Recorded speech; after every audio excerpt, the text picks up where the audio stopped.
दादा संजय पाहन जी और मंच में आसीन हमारे राष्ट्रीय आदिवासी समाज सरना धर्म रक्षा अभियान एवं दिल्ली सरना समाज के हमारे अगुवागण शिक्षाविद डॉक्टर कर्मा उरांव सर, परम पूज्य धर्मगुरु बंधन टिग्गा दादा और आज देश की राजधानी दिल्ली में उपस्थित, दिल्ली के इस जंतर मंतर में उपस्थित तमाम हमारे सरना संगठन के अगुवागण और माता पिता भाई बहन सबों को जमे जमा जय धर्मेश, जय सरना, जय सिंगोंगा, जय मारंगुरु। आज देश की राजधानी दिल्ली में हम अपने अस्तित्व, अपने पहचान की मांग के लिए आज हम लोग यहाँ पर इकट्ठा हुए हैं। हम आदिवासी समाज, आदिवासी कहने से ही पता चलता है जो आदि अनादि काल से इस देश और इस दुनिया में निवास करता है। आज हम इस भारत देश जो कि एक लोकतांत्रिक देश है, जहां धर्म को मानने की आजादी कही जाती है, हमारा संविधान भी इस हक और अधिकार को हमें देता है। और आज जनगणना प्रपत्र में कहा जाए तो आज हिंदू, मुस्लिम, सिख, ईसाई, बौद्ध, जैन कई धर्मों की पहचान है, लेकिन हम आदिवासी जो इस देश के प्रथम नागरिक कहे जाते हैं, आज तक हमें धार्मिक पहचान नहीं दी गई। तो आज अगर हमें धार्मिक पहचान नहीं दी जाती है तो निश्चित रूप से हमारा अस्तित्व खतरे में पड़ता है, क्योंकि हम आदिवासी हैं। तो हम देखा जाए तो अगर ये आदिवासी ये हमारे शरीर की तरह है और उस शरीर का आत्मा जो है वो सरना धर्म है। इसी सरना धर्म के अंतर्गत हमारे पुरखों का जो सोच है, जो विचार है, जो प्रकृति के अनुरूप जो चलने का जो सोच है, वो इस सरना धर्म में निहित है। आज हमारे पुरखों की जो व्यवस्था है वो अपने आप में परिपूर्ण है। हमारा 12 महीना में 13 तरह का गीत है, अपना गीत है, अपना नृत्य है, अपना गाजा है, अपना बाजा है, अपना पहनावा, ओढ़ावा, परंपरा, संस्कृति, पाढ़ा व्यवस्था, मानकी मुंडा, डोकलो सोहोर, पहनाई व्यवस्था, ये सारा कुछ हमारे पुरखों की व्यवस्था है। लेकिन आज सरना धर्म कोड नहीं मिलने की वजह से आज हमें धार्मिक रूप से, सामाजिक रूप से, पारंपरिक रूप से हमें नुकसान हो रहा है। आज हमारा पहनाई जमीन छीना जा रहा है। जब हम अपने पहनाई जमीन को बचाने के लिए जब हम प्रशासन के पास जाते हैं तो उन्हें पता ही नहीं रहता है ये पहनाई जमीन होता क्या है। आज हमारा जो पारंपरिक व्यवस्था है वो चरमरा गया है। ये आदिवासी समाज कस्टमरी लॉ से गाइड होता है, लेकिन जब हमारे ऊपर अत्याचार होता है या किसी तरह का नुकसान होता है, हम पुलिस प्रशासन या हम जाते हैं तो वहां से उन्हें हमारे हक अधिकार के बारे में किसी तरह की जानकारी नहीं होती है। तो ये सरना कोड हमारे लिए निहायत जरूरी है। ये सरना कोड बचेगा तभी हमारा करम, सरहुल, मागे, बाहा, जितना तरह का पर्व त्योहार ये सारा कुछ बचेगा। अन्यथा आज हमारा धार्मिक पहचान नहीं होने की वजह से आज हमारे आदिवासी समाज के लोग आज धर्मांतरण कर रहे हैं। धर्मांतरण करने के बाद उसका समूल अस्तित्व ही नष्ट हो जा रहा है। आज अगर उदाहरण के रूप में अगर कोई आदिवासी समाज का लोग अगर वो ईसाई धर्म को अपनाता है तो वो सबसे पहले वो अपना धर्म चेंज करता है, उसके बाद अपना नाम चेंज करता है, उनका पूजा स्थल चेंज हो जाता है। अब वो सरना में, चाला अड्डा में या जाहिर थान में पूजा करने नहीं जाता, वो चर्च जाता है। उनका जो पुजारी है वो चेंज हो जाता है। अब वो नैगे या पाहन से पूजा नहीं करवाते हैं, वो पादरी से पूजा कराते हैं। उनका जो मरने के बाद जहां हम जाते हैं, हमारा मसड़ा वो चेंज हो जाता है, वो कब्रिस्तान हो जाता है। यहाँ तक कि धर्मांतरण के बाद हमारे महापुरुष भी चेंज हो जाते हैं। हमारे महापुरुष जो भगवान बिरसा मुंडा है, वीर बुद्धू भगत है, सिद्धू कानू है, तेलंगा खड़िया है, धर्मांतरण के बाद वो जेवियर, थॉमस, अन्ना, उर्सलैन हो जाते हैं। तो हमारा समूल ही नष्ट हो जाता है। तो इसलिए इस आदिवासी शरीर के अंदर वो आदिवासी शरीर तब तक जिंदा है जब तक उस शरीर में सरना धर्म रूपी आत्मा निवास करता है। अगर वो आत्मा वहां से निकल जाए, वो आदिवासी जीते जी मर जाता है। अगर ये मेरा शरीर है, इस शरीर से अगर मेरा आत्मा निकल जाए तो हमको लोग कितना भी चाह ले, कितना भी प्यार कर ले, इस शरीर को कहीं रखा नहीं जाएगा, बल्कि इसे जला दिया जाएगा या दफना दिया जाएगा, अन्यथा यह शरीर बदबू मारने लगेगा। तो कहीं ना कहीं आज हमारे धर्म के साथ, हमारे आदिवासी समाज के साथ इसी तरह का खिलवाड़ हो रहा है कि इस आदिवासी समाज में आज कोई इस तरह का आत्मा घुस जा रहा है, कोई इधर से आत्मा घुस जा रहा है, इस तरह की बात हो रही है, जिसके कारण आज हमारा जो मूल जो व्यवस्था है, हमारे पुरखों की व्यवस्था है, वो छिन भिन हो रही है। तो ये आज सरना धर्म कोड की जो मांग है, सिर्फ हमारे लिए नहीं, पूरे दुनिया के लिए हम इस सरना कोड की मांग कर रहे हैं, क्योंकि सरना धर्मावलंबी जो किसी व्यक्ति को भगवान नहीं मानते हैं, ये सरना धर्मावलंबी जो किसी व्यक्ति द्वारा बनाए गए इमारत को पूजा स्थल नहीं मानते हैं, ये सरना धर्मावलंबी किसी व्यक्ति द्वारा लिखे गए किसी पुस्तक को ग्रंथ के रूप में नहीं मानते हैं, बल्कि हमारे आदिवासी समाज, हमारे पुरखों की व्यवस्था है, वो इस साक्षात इस प्रकृति को जिसे सृष्टिकर्ता ने बनाया है, उसे ही आधार मानकर इस सरना धर्म के रूप में मानते हैं। पूरी दुनिया जानती है कि इस प्रकृति के बिना हम एक क्षण भी जीवित रहने की कल्पना नहीं कर सकते हैं। आज अगर कोई नेता मंत्री आए तो लोग कड़कती धूप में भी लंबे लंबे लाइन लगा लेते हैं, लेकिन अगर ये प्रकृति जो बिना मांगे हमें हवा देता है, अगर वो एक क्षण के लिए रुक जाए तो हम मर जाएंगे। दुनिया का कोई भी जीव जंतु, किसी भी जाति धर्म का लोग हो, किसी भी देश दुनिया के लोग हो, वो जीवित नहीं रह सकते हैं, लेकिन उस प्रकृति का हम आभार कब प्रकट करेंगे? आज लोगों का नजरिया चेंज हो गया है। आज कहीं ना कहीं वो भी कहते हैं हम भी प्रकृति को मानते हैं, लेकिन अगर नजरिया देखा जाए तो नजरिया में जमीन और आसमान का अंतर है। आज अगर हम इस पेड़ पौधे को देखते हैं तो हम सोचते हैं ये पेड़ पौधा हमें ऑक्सीजन देती है, ये पर्यावरण को शुद्ध रखता है, इससे हमारा जीना खाना होता है, लेकिन आज के तथाकथित सभ्य समाज इस प्रकृति को इस रूप में देखते हैं। अगर वो पेड़ को देखते हैं तो वो सोचते हैं कि इस पेड़ को काटेंगे और इसकी लकड़ी को अगर हम बेचेंगे तो लाखों रुपया कमाएंगे। जब हम नदी को देखते हैं आदिवासी समाज के लोग, तो हम सोचते हैं ये नदी का पानी जो छल छल बह रहा है, इससे हम सिंचाई करेंगे, खेती करेंगे, हमारे मवेशी पानी पिएंगे, हमारे लिए सुविधा होगी। लेकिन तथाकथित सभ्य समाज आज का पढ़ा लिखा, चाहे डॉक्टर इंजीनियर जो भी हो, आज वो उस नदी को इस रूप में देखता है कि यहाँ का बालू अगर हम बेचते हैं तो करोड़ों रुपया हम कमाएंगे और बड़ा आदमी बनेंगे। पहाड़ को देखता है तो वो सोचता है कि इस पहाड़ का पत्थर को अगर हम बेचेंगे तो यहाँ से करोड़ों कमाएंगे। और इस तरह से हम लोग पूरी दुनिया में देख रहे हैं कि जहां भी आदिवासी को नुकसान पहुंचाया जा रहा है, उसका मकसद इतना है कि हम प्रकृति को नुकसान पहुंचाकर उसे हम संपत्ति के रूप में देखें और वो पैसा कमाएं। और आज पहाड़ खत्म हो जा रहे हैं, नदी को नाला बना दिया जा रहा है, ये पेड़ पौधे खत्म हो जा रहे हैं। आप लोग कुछ दिनों से अभी दिल्ली में हैं, आप लोग महसूस कर रहे हैं। आप जब शाम में जब अपने रूम में पहुंचते हैं, जब आप खखार करते होंगे, जब आप रुमाल को अगर नाक में डालकर देखते होंगे तो वो काला हो जाता है। वो इसलिए कि यहाँ पोल्यूशन है, यहाँ प्रदूषण है। लेकिन आप जो अभी कहीं कहीं जहाँ आदिवासी लोग बचे हुए हैं, आज वो प्रकृति से जुड़े हुए हैं, तो आज वहाँ हमें शुद्ध हवा हमें सांस के रूप में मिलता है। आज हम लोग नहीं चाहते हुए पानी को हम लोग बोतलों में खरीद रहे हैं, कल के दिन में हवा को भी हम लोगों को खरीदना पड़ेगा। तो आज मुख्य धारा में जुड़ने की बात आदिवासियों को कही जाती है, लेकिन दुनिया के लोगों को समझना होगा कि मुख्य धारा जो आज के तथाकथित सभ्य समाज, वो मुख्य धारा नहीं है, बल्कि आज जो आदिवासी समाज है वो मुख्य धारा है, जिससे लोग भटक गए हैं। और वो जो आज के समय में जो धुआं छोड़ते हैं, जिसे वो विकास बोलते हैं, कहीं ना कहीं वो अंधविकास है। आज विकास और अंधविकास, विकास और अंधविकास में उतना ही अंतर है जिस तरह से विश्वास और अंधविश्वास में अंतर है। ये विकास के नाम पे आज पूरी दुनिया को तबाह कर दिया जा रहा है। तो आज हमें इस चीज को जानने की जरूरत है। तो हम इस प्रकृति को मानते हैं। ये कोरोना काल हम लोगों को लगातार इस चीज का एहसास दिलाया कि आज कोई गाड़ी की वजह, कोरोना काल में किसी को गाड़ी की जरूरत नहीं थी, नए नए कपड़ों की जरूरत नहीं थी, इमारत की जरूरत नहीं थी, बल्कि शुद्ध हवा की जरूरत हो रही थी। तो आज आदिवासी बचेगा तभी ये प्रकृति बचेगा, और ये प्रकृति बचेगा तभी ये दुनिया बच पाएगा। इसलिए आदिवासी का बचना जरूरी है।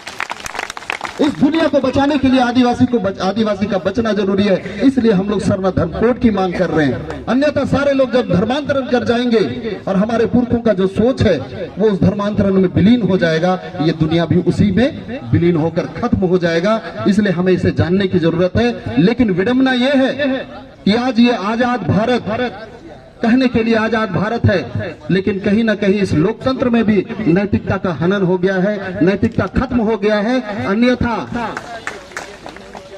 अन्यथा जब जनगणना प्रपत्र में धर्म कोड की बात थी, हिंदू मुस्लिम सिख ईसाई बौद्ध जैन को जब धर्म का दर्जा दिया गया, उसको पहचान दी गई, तो हम आदिवासी उससे भी पहले से यहाँ पर है। बिना कहे हम लोगों को सरना धर्म कोड मिलना चाहिए था। लेकिन आज विडंबना यह है कि आजादी के कई साल हो गए और आज हम लोगों को राजधानी में आज भी हमें अपने धार्मिक पहचान की मांग करने की जरूरत पड़ती है।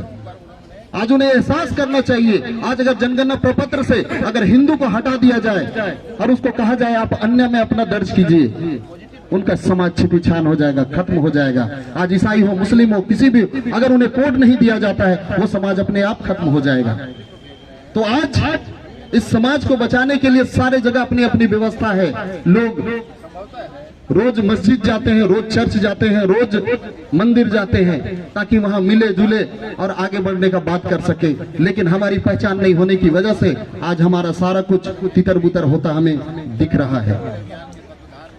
तो आज बहुत सारे लोग, आज जब हम लोग सरना धर्म कोड की बात कर रहे हैं, तो आज हमें भटकाने के लिए बहुत सारे लोग आते हैं और बोलते हैं कि नहीं सरना धर्म कोड नहीं, बल्कि कोई ट्राइबल कोड मांगता है, कोई आदिवासी कोड मांगता है। हम लोगों को समझने की जरूरत है, हम आदिवासी हैं, हम ट्राइबल हैं, इसमें कोई दो मत नहीं है। और संविधान के अनुच्छेद 342 के अंतर्गत ये पहचान हमें मिल चुकी है, जिसके कारण हम चाहे वो राज्य सरकार की नौकरी हो या केंद्र सरकार की नौकरी हो, आरक्षित सीटों में हम वहां नौकरी कर पाते हैं। हम विधानसभा हो या लोकसभा हो या राज्यसभा हो, आरक्षित सीट से हम लोग अपना राजनीति कर पाते हैं। लेकिन जो हमारा धार्मिक पहचान है, जो हमारी विशेष पहचान है, जो हमें हिंदू मुस्लिम सिख ईसाई बौद्ध जैन से अलग करता है, हमें वो पहचान चाहिए। कहीं ना कहीं वो पहचान नहीं मिली है। तो आज हम देखते हैं कि समुद्र में अथाह पानी है, इतना पानी है कि उसका गहराई नापना तक मुश्किल है।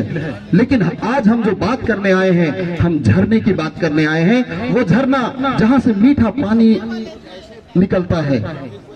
आज समुद्र में जितना भी पानी हो, उस समुद्र का पानी को पीकर कोई अपना प्यास नहीं बुझा सकता है। उस समुद्र का पानी में नहाकर कोई अपने आप को तरोताजा नहीं महसूस कर सकता है। प्यास बुझाने के लिए तो झरना का पानी ही चाहिए। अगर ये झरना खत्म हो जाता है तो झरना के साथ साथ उस समुद्र में भी प्रश्न चिन्ह लग जाएगा, क्योंकि वो आज अगर उस समुद्र का भी अस्तित्व है तो कहीं ना कहीं वो भी उस झरने से जुड़ा हुआ है।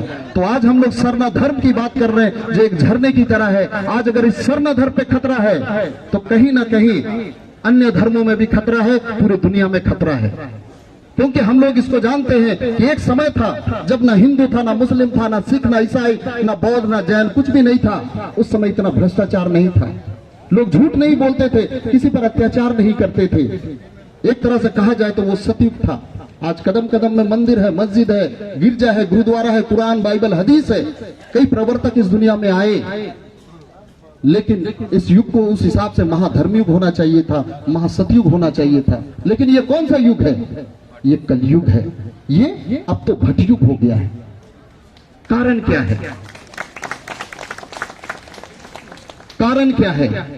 लेकिन कारण जानने से पहले हम लोग एक चीज और देखना चाहेंगे कि आज इस कलयुग और इस भटयुग में भी अगर दुनिया के किसी भी जाति धर्म या किसी भी देश के लोगों से पूछ दिया जाए कि इस कलयुग और भटयुग में भी आज भी सबसे सच्चे, सबसे अच्छे और सबसे ईमानदार कौन लोग हैं, तो किसका नाम आता है? हम आदिवासियों का, हम प्रकृति प्रेमी आदिवासियों का। क्योंकि हम इस प्रकृति से सीखते हैं। ये प्रकृति किसी से छल नहीं करता है। अगर हम इस पेड़ में अगर पत्थर भी मारे तो उसके बदले वो हमें पत्थर नहीं मारता है, बल्कि मीठा मीठा फल देता है। हम इस पेड़ से सीखते हैं। इसलिए आज हम पर जितना भी अत्याचार हो जाए उसके बाद भी हम किसी पर अत्याचार नहीं करते, बल्कि उसका भला ही करते हैं। आज आदिवासी समाज कभी किसी को नुकसान नहीं पहुंचाता है, लेकिन आज हमारे धर्म पर भी अतिक्रमण हो रहा है, हमारे जगह जमीन पर अतिक्रमण हो रहा है, हमारी बेटी बहू पर अतिक्रमण हो रहा है, हर जगह अतिक्रमण का हम शिकार हो रहे हैं। तो कहीं ना कहीं नैतिकता का पतन हुआ है, धर्म के नाम पर अधर्म का काम हो रहा है। आज धर्म के नाम पर कोई अपने आप को बड़ा बताना चाहता है, किसी को छोटा बताना चाहता है, धर्म के नाम पर कोई अपना संख्या बटोरने में लगा हुआ है।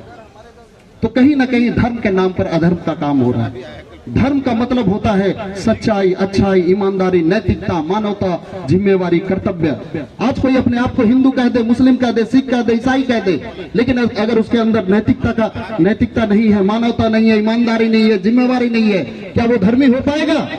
नहीं हो पाएगा। तो धर्म की आत्मा है सच्चाई, अच्छाई, ईमानदारी, नैतिकता, मानवता। हिंदू, मुस्लिम, सिख, ईसाई, बौद्ध, जैन बोलने से कोई धर्मी नहीं होता है, बल्कि धर्म का आत्मा का जीवित रहना जरूरी है। और आज हम उस प्रकृति को, अपने पुरखों की चीजों को मानते आए हैं। वो युग भी सतयुग था, हम सच्चे थे, अच्छे थे, ईमानदार थे, उसी चीज को आज तक हम लोग मानते आए हैं। और आज भी हम लोग आज के चकाचौंध में नहीं भटके हैं, जिसके कारण आज भी हम लोग सच्चे हैं, अच्छे हैं और ईमानदार हैं।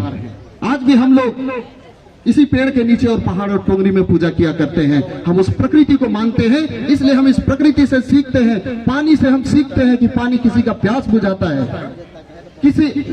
किसी का मैल साफ करता है, किसी को सींचता है तो उसे बड़ा होने में मदद करता है। हम आदिवासी सर्रा समाज के लोग भी आज हम पानी की तरह स्वच्छ है, किसी का काम आते हैं, किसी को बढ़ने में मदद करते हैं, किसी का टांग हम लोग नहीं खींचते हैं।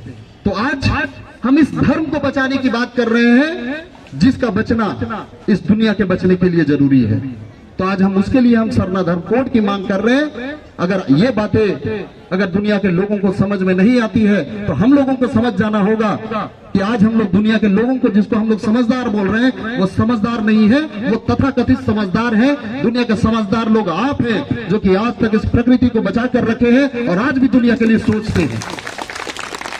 आज आपके सोच की जरूरत है। इस दुनिया में अगर फिर से वो सच्चा युग अगर आएगा, लोगों में सच्चाई, अच्छाई और नैतिकता आएगी, तो वो आएगी तो सिर्फ और सिर्फ आपके बदौलत आएगी, इस सरना धर्म के बदौलत आएगी।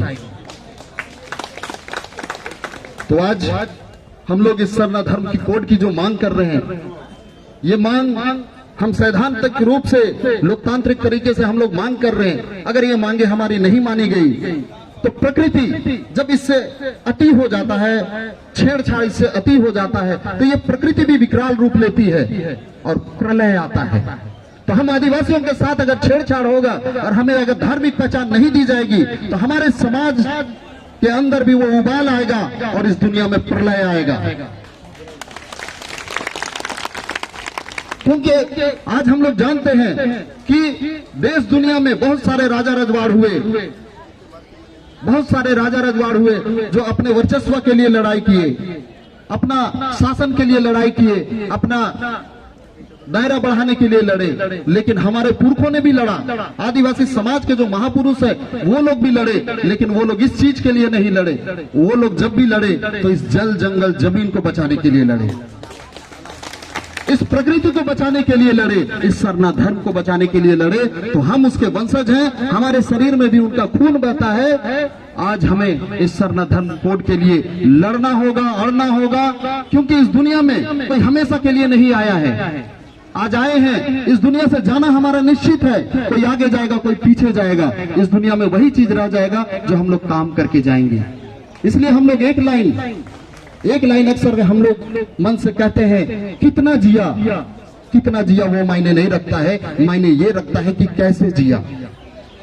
भगवान बिरसा मुंडा इस दुनिया में मात्र 25 साल जिए, लेकिन उसके बाद भी वो कभी नहीं मरे। आज भी पूरे देश दुनिया में उनको याद किया जाता है। आज भी हम लोग इस धर्म को बचाने के लिए संघर्ष करेंगे, इस संघर्ष में हमारी जान तक चली जाए, लेकिन उसके बाद भी हम लोग युगों युगों तक जीवित रहेंगे। इसलिए हमें संघर्ष करना है, लड़ना है और इस प्रकृति को बचाना है, इस सरना धर्म को बचाना है, इस दुनिया को बचाना है। तो बहुत सारी बातें हैं और बहुत सारे लोग हैं और समय कम है, लेकिन हम लोग लगातार संघर्षरत रहें। आज देश के विभिन्न राज्यों से प्रतिनिधिगण आए हुए हैं, आप लगे रहें, अड़े रहें। निश्चित रूप से कल का दिन इस सरना धर्म के रूप में सरना धर्म के माध्यम से पूरे दुनिया को जाना जाएगा, प्रकृति बचेगा और हमारे पुरखों का सोच बचेगा। तो इतना ही कहकर अपनी बातों को अंत करते हैं और एक जोरदार नारे के साथ अपनी बातों को अंत करते हैं। जय सरना, जय सरना, जय प्रकृति, जय प्रकृति। सरना कोड नहीं तो वोट नहीं, सरना कोड नहीं तो वोट नहीं। और इस बार हम लोगों को गांठ बांधने की जरूरत है कि ये भारत देश लोकतांत्रिक देश है। आज हमारे वोट को लोग चुनाव के समय आते हैं और खरीद कर ले जाते हैं, और कल के दिन में हमारी मांगों को आज विडंबना है कि आज हम लोगों को यहाँ मांग करने की जरूरत पड़ी। आज क्या आप लोग वोट नहीं देते हैं? आज अगर अन्य का कॉलम में भी देखा जाए तो 50 लाख लोग अपना धर्म सरना लिखे हैं। अगर उसे 50-50 हजार से अगर विभाजित किया जाए तो एक विधायक को जीतने के लिए मोटा मोटी 50,000 वोट की जरूरत पड़ती है। आप लोग 50 लाख लोग सरना धर्म लिख चुके। आज हम लोगों को यहाँ आने की जरूरत पड़ी। अगर यहाँ हमारे केवल जनप्रतिनिधि आते तो हमारी मांग पूरी हो सकती थी, लेकिन आज वो लोग सोए हुए हैं। और आज भी हम लोगों को अपना घर का काम धाम सारा कुछ छोड़ के आज सरना कोड की मांग करने के लिए हम लोगों को यहाँ आना पड़ता है। तो इसके लिए हम लोगों को जानना है कि हम जो इस लोकतंत्र में जिसको हम लोग चुनते हैं वो चुनने का हमारा आधार क्या है। वो हमारा प्रतिनिधि है, हमारी बातों को यहाँ रखने के लिए उनको चुना गया है, ना कि उसे वो पद दे दिया जाए जिसके कारण वो कमाए और इतना खाए कि उसका उल्टी तक हो जाए लेकिन दूसरों को ना दे। इसके लिए नहीं चुना गया है। तो हम उन्हें अपने प्रतिनिधि के रूप में चुनते हैं, तो उन्हें हमारा प्रतिनिधित्व करना है। और अगर नहीं होता है तो हमारा जो नारा है सरना कोड नहीं तो वोट नहीं, ये सिर्फ बोलने के लिए नहीं होगा, इसे अमली जामा पहनाने की जरूरत है, इसे अमल करने की जरूरत है। और इस बार कोई भी चुनाव हो, चाहे अभी छोटा चुनाव हो या 2024 की लोकसभा के चुनाव हो, हमारा एक ही नारा रहेगा और उस नारे पे हम लोग अमल करेंगे पूरे देश और देश के विभिन्न राज्यों के लोग कि सरना कोड नहीं तो, सरना कोड नहीं तो, सरना कोड नहीं तो। जिस दिन आप इतना कर दिए वो आपके घर सरना कोड ला कर दे देगा। तो इतने ही कहकर अपनी बातों को अंत करते हैं। सबों को जय सरना, जय सिंह बोंगा, जय मारंग गुरु।